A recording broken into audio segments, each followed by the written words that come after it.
Welcome to my channel on the best of fantasy. Let's talk about One Piece, specifically the G-8 arc of the anime.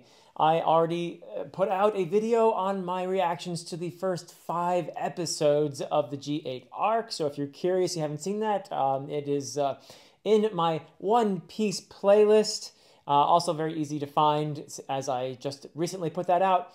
But I thought I was going to do another reaction video to the last 6 episodes of the arc, which are episodes 201 to 206, I believe. Yes. And I initially thought I was going to do that, another reaction thing. But I have so many thoughts, and I thought, you know what? They've probably seen enough of my silly faces as I'm watching the anime. So I figured, let me just do a video on my thoughts, wrapping this up before I move on to the Water 7 saga, which I am really excited about. We'll talk about that later. But for now, let me finish my thoughts on this arc, which I thoroughly enjoyed. First of all, manga versus anime. I am probably going to be a manga person. I am a reader, as I mentioned in that previous video. I love engaging with stories through a book form, and I will occasionally watch things. It's not that I hate watching movies and television, but I really do prefer books overall. I find them much more immersive for me. I find myself more engaged when I'm reading something, but I have no problem with anyone who experiences One Piece or any other story in that visual way through the screen. That is absolutely wonderful. I fully validate that form of consuming this wonderful story. And, you know, there's this wonderful word that I keep seeing on these videos of mine in the comments. It's nakama. And I think that someone who experiences the story through the anime is a nakama just as much as someone who experiences it through the manga. So either way, I have no judgment whatsoever on that. I am very glad, though, that I got a taste of the anime. And I will continue, by the way, to catch little snippets here and there. I have some wonderful suggestions in my comments of particular scenes that work really well in the anime. And I will say that I love the music. The music really does help to bring things alive. That is one huge advantage of watching the anime, is you get the music in there and you get the voices and so much. It's very alive, and I love that. I absolutely admire that. So there are strengths, there are pros and cons to each way of consuming this story, but they're both valid and wonderful. It is One Piece after all. So yeah, that's my thoughts on the manga versus the anime. Now, this arc that I just watched is what's called filler, as probably every single one of you knows. I didn't realize the difference going into this. Really, I didn't realize that filler is something that Oda Sensei did not himself write. This was something that was created for the anime. Specifically, it is not something that you find in the manga. That part I knew, but I didn't know about the lack of involvement from Oda. So I feel that this is an adaptation. The anime in general is an adaptation, and in any adaptation, you're taking, in this case, a written story and you're putting it into a screen form. You know, you're going to have differences, and that's okay. I think that this filler, as it's called, and I mean nothing derogatory whatsoever by that. I'm so glad that people advised me to watch this G-8 arc as something that I would not get otherwise, because I really did love it. I'll explain why later. I think it does a great job of keeping with the themes. It does some really good stuff with the characters that I already love, but more details on that later. But this is an adaptation, folks. And I do feel that in the anime form, that G-8 is an organic part of the story. It feels, if people hadn't told me that Oda didn't write this, I probably would not have known better. It felt to me, at least. Now I'm the newbie here, but it did feel to me to fit very well with what I had read, at least the first 300 or so chapters of the manga. So I'm really glad that I watched it. And in terms of, I guess, those themes and character arcs, I feel that it's very consistent, that it's very complementary to the manga that I had read.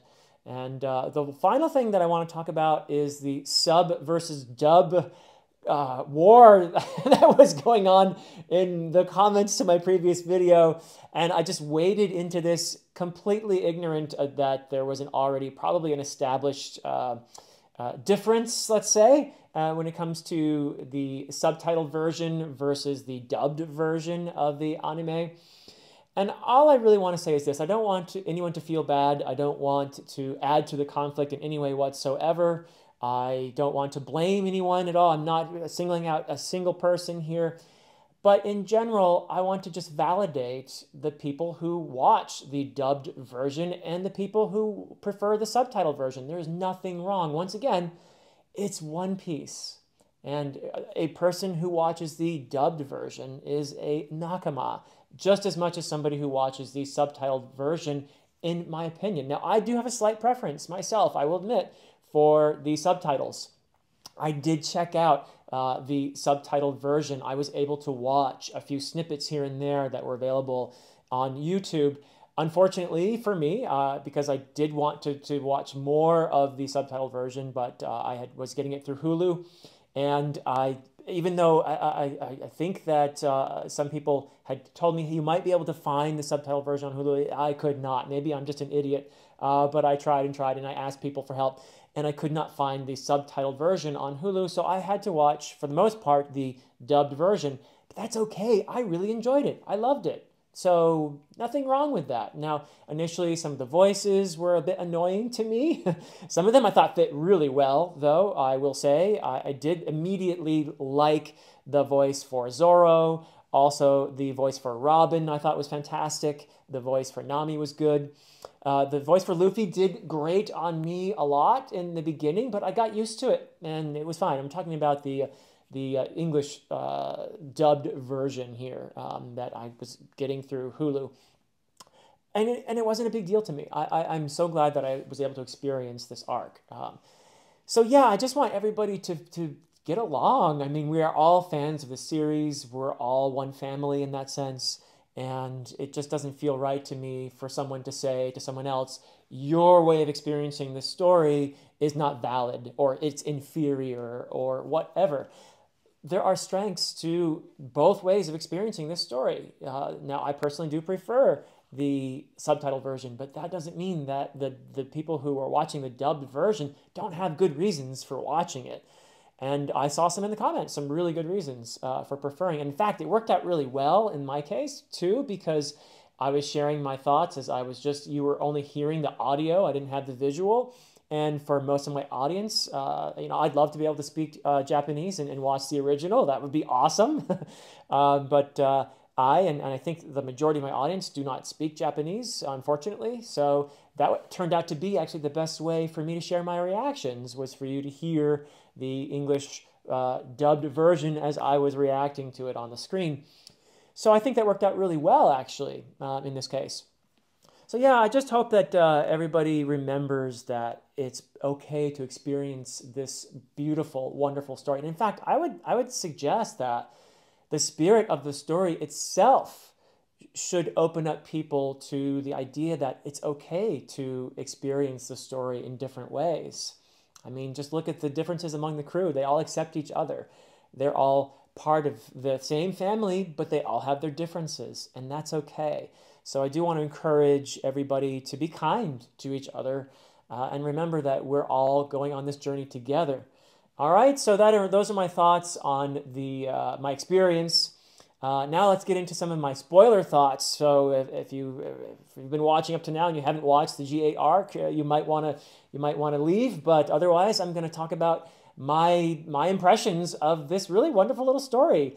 And I want to start with my 3 predictions that I left off with. With the previous video, I had predicted one, that Robin was going to be crucial here in her research, in her inspection. She was posing as the inspector, and I thought that was going to prove crucial. And indeed, I was right. That was probably a pretty easy prediction, honestly. It wasn't much of a prediction, but I was right, so I got one right at least. I feel that I was partially right on another of my predictions, which was that the Commander Jonathan, was going to turn out to be a good guy, and that he was going to let the Straw Hats go at some pivotal moment near the end. And it kind of turned out that way. I mean, Condoriano did play a role. The secret member of the Straw Hat crew, Condoriano, which is one of the great little aspects of this particular arc. He played a role with his bazooka. But Commander Jonathan did turn out to be a decent guy. And in the end, even though he didn't exactly let them go, he was trying to catch them even near the very end. He did ultimately say, it's okay, let them go at the very end. So I feel like I get at least a half right on that one. And as for my other prediction about the mechanic, the old mechanic, and what he might have been trying to tell Usopp about what's on the Going Merry, something he put there, something he discovered, I don't know. And I feel like that the jury's out on that one. I don't feel like that was answered. So maybe that's something that will happen in the next arc or something. I don't know. Or was he just trying to encourage Usopp to embrace his ship, which you don't have to tell Usopp because he loves the Going Merry. But whatever that cryptic message might have been, I'm not sure that I understood it correctly. But anyway, those were my 3 predictions. Now, in terms of the themes, I love this arc. I think that it fits beautifully with the rest of the manga that I read, at least the first 3 sagas. You've got going for the impossible. You've got Luffy's he's undefeatable in his spirit, and I love that so much. He just dives in full speed ahead. You have others among the crew like Zoro, very similar in their attitude toward challenges. I think Zoro says something like, worrying about annoying stuff is annoying. Just go for it, you know? That's the spirit of this crew, and I love it. And that is something that comes across beautifully as Luffy just goes into challenge after challenge, head first, leading his crew with a smile on his face, a victorious smile. I just love that.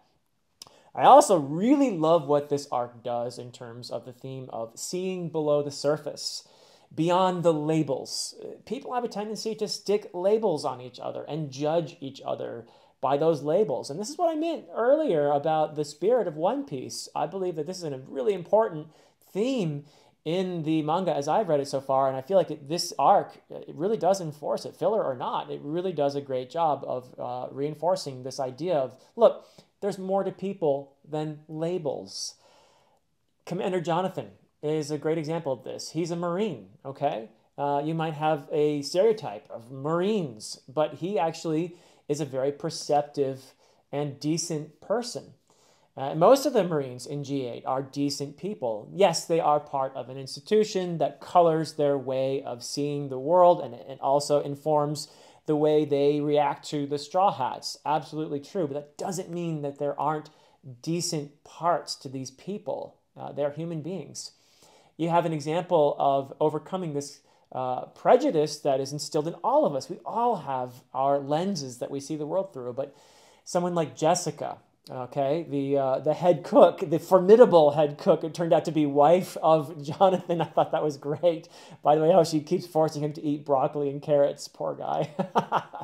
But she moves past her prejudice. She has labeled Sanji as a pirate, okay, and dismissed him entirely.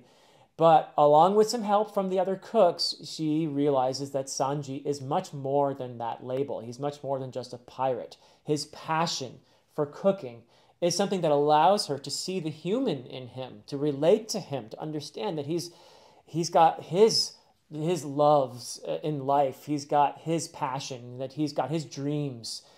And that brings him alive for her in a way that goes way beyond those labels. You also have Dr. Kabato, something similar. When she interacts with Chopper as a doctor, she gets to know him first as a doctor, as someone dedicated to saving lives. And this is a really wonderful, beautiful bond that they create while they're saving lives together in the infirmary. And indeed, when she realizes, okay, that Chopper and Nami are pirates, that connection that she had made to them earlier is able to overcome the prejudice. Once again, great example. You have, again, the old mechanic who actually is the father of Dr. Kabato. And his immediate bond with Usopp is the reason why he helps the Straw Hat crew in their escape. I think that's brilliant that he's a perceptive guy. Obviously, he's had experience. He's lived a life. He knows things. But he connects with Usopp because Usopp is passionate about the Going Merry. That is something that they bond over. And once again, it allows this old fella to see the humanity in the Straw Hats. They're not just pirates. He sees past that label. So I love that, that you can see the humanity in other people if you're willing to go past those labels. And also you see it at the end in Commander Jonathan's respect for the Straw Hats. Even though he tries to catch them up until the very last second, he does it with the utmost respect for their humanity. I also love the development of the family among the crew. I mean, that's very well established by the first 3 sagas in the manga. And maybe there's nothing terribly new in this arc because it is a filler arc, so it can't do anything radically new, but it reinforces all of the things that I loved about the crew already, and it does a beautiful job of it. The one thing that I felt that maybe was developed the most was the love for the Going Merry. And it was particularly in episode 203 where I really saw this. And there's what Usopp is urging the rest of them to see, and they all feel it, they all know it. But it's that the Merry isn't just our ship, she's our home, all right? This is something that gets reinforced even later on by Dr. Kabato. She echoes the very words, it's their home. Right? So, and I just love that. The Going Merry is much more than just a collection of wood and nails. It is a home. It is what brings these people together, the Straw Hats. And that is just a wonderful thing. It is a beautiful thing. It is a place where they've done their bonding, where they're going on their journey together. It has such symbolic value in and of itself. And the loyalty to the Going Merry is absolutely the same as the loyalty to their family. To the Straw Hats themselves. It is the embodiment of all that they are and all that they aspire to. And I've loved that. I absolutely think that this arc probably brought that home to me, at least, much more clearly than I had seen previously. And I suspect it is something that is going to be developed further because I believe that this filler arc was created after the next saga or 2 were already written in the manga form. So I think that whoever wrote this particular arc had had been looking ahead and was thinking about the themes and the character arcs and everything else, and did a beautiful job of making this feel like a very organic part of the story. And finally, yeah, the characters. I mean, look at all the great characters. We meet Commander Jonathan. I already mentioned, talked about him enough, but I think he's a really nuanced, cool character. Shows us that there are decent people among the Marines, and we already knew that from Smoker and others, but I really liked his character here with the chess and the fishing metaphors, and at the end being okay with the one that got away and all of that. Great character. I also really enjoyed the dynamic between him and Jessica. Really, that was a lot of fun. And then you have Condoriano. What a brilliant, I mean, he is the covert member of the crew. Or poor Major, I almost forget his real name, Major Shepard, the inspector, who in a almost a Gollum-like way, that's a Lord of the Rings reference there for you, he saves the day at the end, really, with his bazooka. You have Dr. Kabato. I really enjoyed her part in this and her little bit of growth as a doctor, and also the mechanic. Great old crusty fellow. I loved meeting him as well. But then you have, of course, the Straw Hats. And what does this arc do with them? Well, I mean, look at all the Luffy moments that made me laugh. I had a great time. You can see in the previous video, I had a wonderful time watching Luffy's antics and going after the food, where's the food, and just diving into every situation, speaking his mind, calling people by whatever, prominent traits he happens to see. I think maybe my favorite Luffy moment in this arc, and maybe one of my top Luffy moments so far, is him pulling the octopus out of his pants to help the crew to fly at the end of this whole thing. I mean, that was a real Luffy moment there. If you're somebody who's just like, oh no, this is filler, I will have nothing to do with this, you're missing some fun. I mean, Luffy pulling the octopus, and the reaction of the rest of the crew is like, what was that doing in your pants? I mean, that was just so great. Oh man, I just it cracks me up just thinking about it.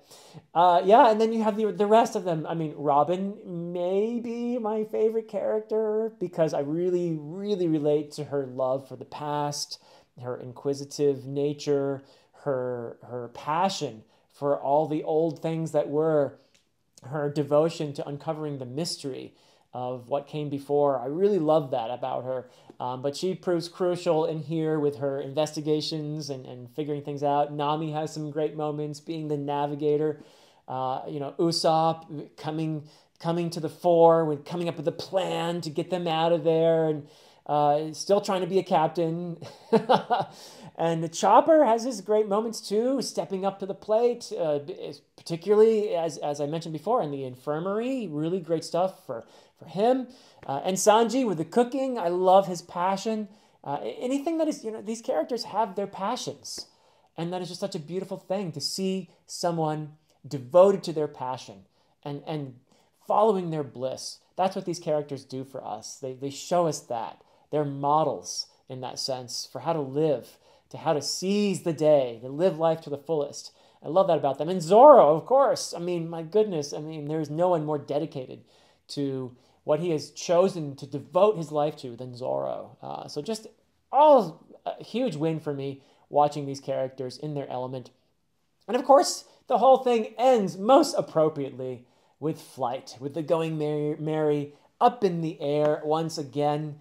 And just such a beautiful scene with the sun and everything up there. Just loved it. Loved the ending. This was a really fun arc. I had a great time. Thank you, everyone who recommended that I watch this. And thank you also for following along with this journey of mine. I really feel like this is a far more meaningful journey for me because I have the privilege of sharing it with all of you.